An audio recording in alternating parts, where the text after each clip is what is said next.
बेहद अफसोस की बात है कि अजमेर शरीफ दरगाह 800 साल पुरानी दरगाह को सर्वे की हिदायत दे दी गई और उससे 4 दिन पहले अभी वो उसकी आग ठंडी भी नहीं हुई।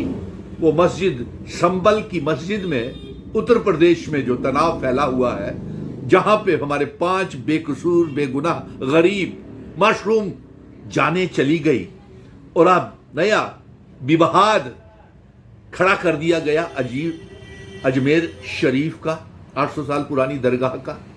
प्रधानमंत्री जी, आप भी तो इस दरगाह में चादर चढ़ाने गए थे और आपसे पहले कई तमाम मजहबों के प्रधानमंत्री इस दरगाह में माथा टेकने सजदा करने अजमेर शरीफ गए, चादर चढ़ाई।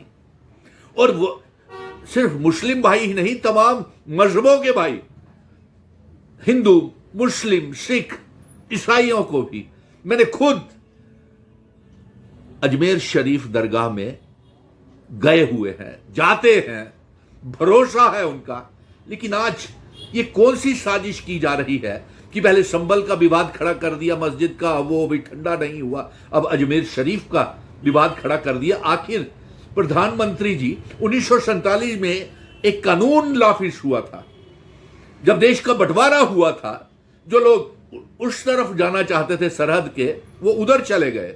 जो भारत में हिंदुस्तान में रहना चाहते थे वो यहाँ रहे, चाहे वो हिंदू थे, मुस्लिम थे, सिख थे, ईसाई थे, तमाम मजहबों के लोग अपनी मर्जी से भारत हिंदुस्तान में रहे। और उस समय ये कानून आइन में, कॉन्स्टिट्यूशन ऑफ इंडिया में ये दर्ज हुआ कि जितनी भी मंदिर मस्जिद गुरुद्वारे चर्चेज जिस ढांचे में हैं, मंदिर मस्जिदें, वो उसी ढांचे के तहत रहेगी और उससे छेड़खानी नहीं की जाएगी।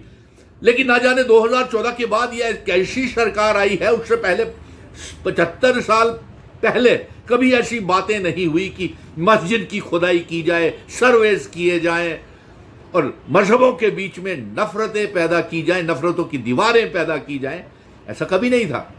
फिर बताइए, जब यह कानून की धज्जियां क्यों उड़ रही हैं, हमारे इंडियन कॉन्स्टिट्यूशन की धज्जियां क्यों उड़ाई जा रही हैं, और क्यों एक कोर्ट ने हिदायत जारी कर दी कि अजमेर शरीफ को, मैं सुप्रीम कोर्ट से गुजारिश करूंगा कि जिस कोर्ट ने यह हिदायत जारी की है कि अजमेर शरीफ को सर्वे किया जाए, उसे जल्द से जल्द रोका जाना चाहिए।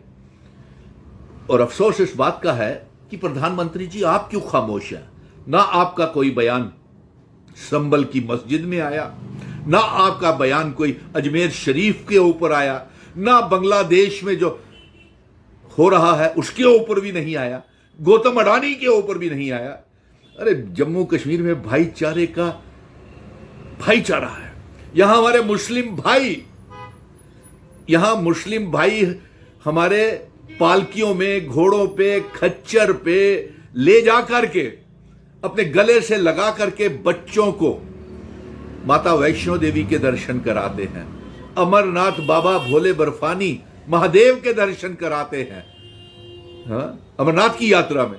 आप ये कैसी नफरतें पैदा कर रहे हैं? कैसी नफरतें पैदा करके क्या आप भारत का, हिंदुस्तान का बंटवारा कराना चाहते हैं, या फिर कोई साजिश है जो अपनी नाकामयाबियों को छुपाना चाहते हैं?